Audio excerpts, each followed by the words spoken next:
Video number 3. So I'm going to say this once more. I just did 2 videos. If I look the exact same as the last 2 videos that I have posted, that is because I'm doing them all at once. With that being said, hello everyone. Hello my beautiful little witches. Welcome back to my channel. I am the Windy Witch if you are new here. I share witchcraft videos and information about witchcraft and my path. If you like that kind of thing, then check out my videos. Maybe like and think about subscribing if you want.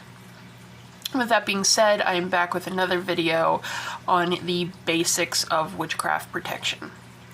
If you all would like to join me in this video, that would be amazing. So grab yourself a cup of coffee. This is my second one today. Grab yourself a cup of coffee or a cup of tea, whatever you choose. Grab a chair, gather around. Come on, there's room for all. Gather around and let's enjoy this video. Let's get into it, guys. With that being said, welcome to my channel. And today we will be doing a video on the basic forms of protection in witchcraft. If I am looking down, it is because I have my paper right here with the main topics for this video. And yeah. So protection is a very, very large type of witchcraft, and it is one of the most important forms of witchcraft, and it is really that base block or that platform of witchcraft that you really want to build off of. With any type of witchcraft, you really want to have a solid foundation of protection. If you are doing deity work, if you are doing rituals, if you are doing invocations, excuse me, then you are going to want to have a steady foundation of protection to protect yourself against any unwanted or harmful things that are coming in, because sometimes we let the door open and we forget to close it. It happens. We all go through this. It's a part of witchcraft. It's a part of the experience. Sometimes things get through the door. So having a thick foundation, a sturdy foundation of protection is going to help you greatly against these things.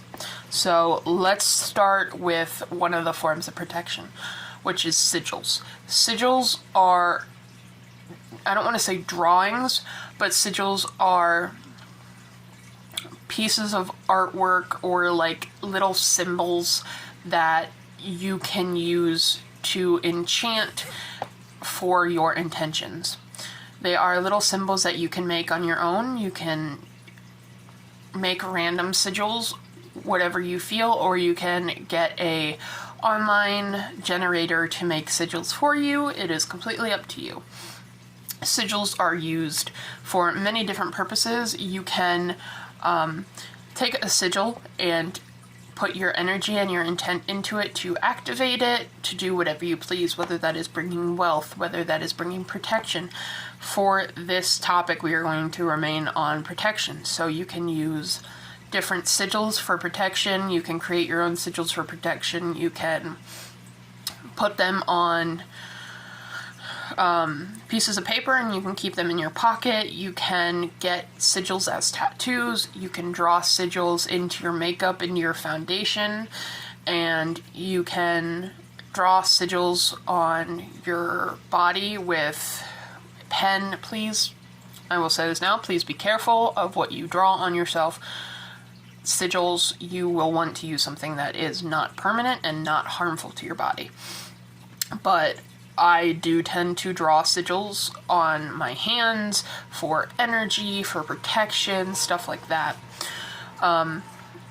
So sigils is a great way to bring protection to yourself. It is a very easy beginner way, but it is also used by very experienced witches as well. On to the second type, jewelry. You can program your jewelry for protection. I personally always wear my gearhead necklace for protection. I also have multiple other pieces of jewelry, such as my rings, my cross, and they are all programmed for different types of intentions, such as protection against evil eye, to cleanse me from negativity, to keep my energy to myself. There is multiple different forms of protection that you can enchant your jewelry with, and it is one of the easier types of protection that is so simple yet so effective. I highly, highly recommend that you look into enchanting your jewelry. I did talk about this in the motivations in witchcraft video, I think. That, or it's in the basics of witchcraft video. I will link both of those in the description so that you can check them out. I am not sure which one it is in, but I know it's in one of those. I know I touched on programming jewelry in those. So you can check those out after this video for more information, or you can just look it up yourself. But I highly, highly recommend you look into programming jewelry and different things for protection. On to the next type, protective herbs. When doing protection, you can use different herbs for multiple things, whether you are using the herbs in teas. Make sure the herbs are edible. You always want to make sure that they are safe to consume if you are putting them in teas. I personally advise you to maybe get a herbal tea already made in the store and just look up the different types of herbs and the associations for protection. So you can use them in teas, you can use them in spell bottles, you can use them in ritual baths, all kinds of things. Herbs are a great variety of supply and easily obtained supply of items that you can include in your witchcraft path for protection. I know there are many different ways to use them. Some of them, as said, is in teas. You can use them in kitchen witchcraft, in your food. You can use them in baths, in ritual showers, and all kinds of things. And the next type is bubbling. I went over what bubbling was in the first part of the basic witchcraft video, which will be linked below, as I said. But bubbling is basically just a form of using your energy to surround yourself for protection.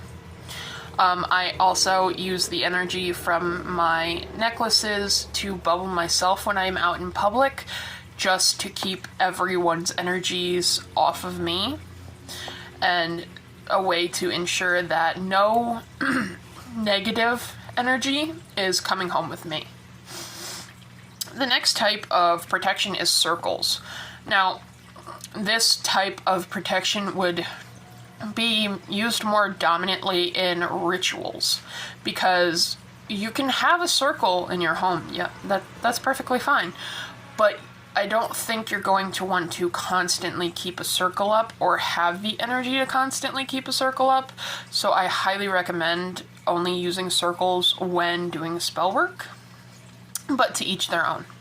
So circles are basically just making circles and casting circles for your protection while doing spell work with deities, with energy, with different types of entities, with rituals, any form of witchcraft you're going to want to cast a circle to have that little space of protection, of safety while doing your work.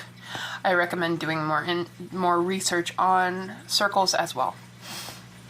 One of the supplies that I personally use a lot is crushed eggshells. It is such a simple supply, yet such potent things to use in witchcraft. I personally use crushed eggshells in basically all of my workings because they are so potent in fertility magic, in protection magic, in energy magic, in, relationship magic, that I highly, highly recommend using it in protection magic, because it is such a strong protection agent, or it has such strong properties of protection, and it is so simple to use. You basically just clean out eggshells after using the egg, and you grind them up in a mortar and pestle. It's so simple, and it is a cost-friendly type of supply that works wonders. I use it in all of my workings, as said, and it was one of the first ever types of supplies that I discovered with witchcraft. On to the next thing, salt and salt water. You can use salt in various different ways. You can use them in baths and showers. You can use them in salt scrubs. You can use them in rituals, in bottles, in salt water. Salt water will absorb any negativity that's in a space. So if you keep a glass of salt water or a bottle of salt water in your space and you cleanse, all of that negativity, all of that stagnant energy is going to go into that salt water. It's going to absorb all of the salt. It's going to absorb into all of the salt water. It is a very potent type of simple magic that I recommend you use to cleanse your space. Salt, like I said, can be used in just about anything. You can actually use it in your cooking and not even notice it. Just a sprinkle of salt for protection, it does wonders. Evil eye protection. Now, this is one of the more serious types of protection, as evil eye is very strong and it's something very serious. I recommend you do more research on evil eye, and I recommend you program some jewelry or some different talismans or sigils to protect you from evil eye. Evil eye is basically anyone looking at you with the intent of doing you harm. It is a very potent type of magic, and you definitely want protection against evil eye, and I definitely recommend that you do more research on evil eye and how to protect yourself against it. The next type is home protection. Home protection, as many of us know, with witchcraft, our base magic is usually rooted in our home. So if you're protecting yourself, why would you not protect your home as well? Home magic, such as cleansing and sweeping away the negativity and just setting up boundaries in your home to protect it, to protect you and keep out unwanted spirits, unwanted entities, unwanted energy, is so important within witchcraft. And I highly, highly recommend that you look up more information on it, and I recommend that you definitely set up wards and different things for home protection. With that aside, I now want to talk about warding. Warding is almost like sigils, but it's basically putting them on your doorway, your windows, any part of entry you can put sigils on and use them as warding. It's basically putting a barrier at the entryways of your home and your windows of your home, any point where something can come in at. You are basically putting up a wall of energy to keep negative things out. It's very simple. You can enchant a rock or put sigils on your door frame or put a little bit of your own blend of protection dust underneath your carpet or your doorway, and just put up that barrier so that nothing of negativity or of harm can come through your doorways into your home. That is essentially what warding is. Mirror magic and railroad spikes. These are both things that are used greatly in property working. And what I mean is, when you buy a new home, a lot of people I have seen use railroad spikes, and they will dig at the four corners of your home and put railroad spikes in the holes underneath to keep away spirits, since it is silver, I believe, or metal in general. Railroad spikes are used to defer negativity and defer spirits.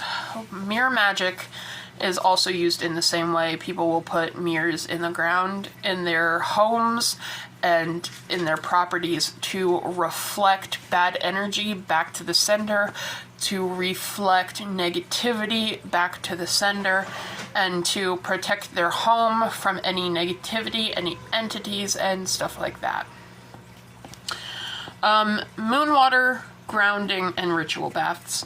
Moon water is an amazing form of protection, being that the moon is very high in energy. Putting water out underneath the moon and using it in things like ritual baths, potions, in rituals and spell work, it is such an amazing type of protection that you can use to give your rituals that little boost of protection. It will bring you great protection since it has qualities of the moon's high vibrations. It is an amazing form of protection. As for ritual baths are amazing ways that you can enjoy a bath, but also program or put your intent into bringing yourself protection. You can put stuff into the bath, make sure everything that you're putting into the bath is safe, but you can put things like different herbs into the bath or program a bath bomb to bring you protection so that you are having this protection as you bathe and you're bringing yourself protection and cleansing yourself of any negativity. Grounding. Grounding is another form of basic witchcraft that I talked about in my basic witchcraft video, which will be in the description. But it is a form of giving and taking an energy from the earth. I highly recommend you look up what grounding is, and it is a great way to bring yourself protection, to bring yourself stability. With that being said, the biggest type of protection is protection jars. If you are making a jar in witchcraft, you can put things of protection like nails, railroad spikes, different herbs and crystals into this jar and seal it for your protection so that it will either absorb all the negativity and take it away from you, or it will shield you from all the negativity and just protect you. With that being said, that is all for today. I hope you all have enjoyed this video. I apologize if I'm talking a lot. This is my third video I've done today, and I hope you all have enjoyed. I hope you all stay protected and maybe even pick up some of these new types of protection. Have a wonderful day, guys. Blessed be, and be sure to like, comment, and subscribe. Bye, guys.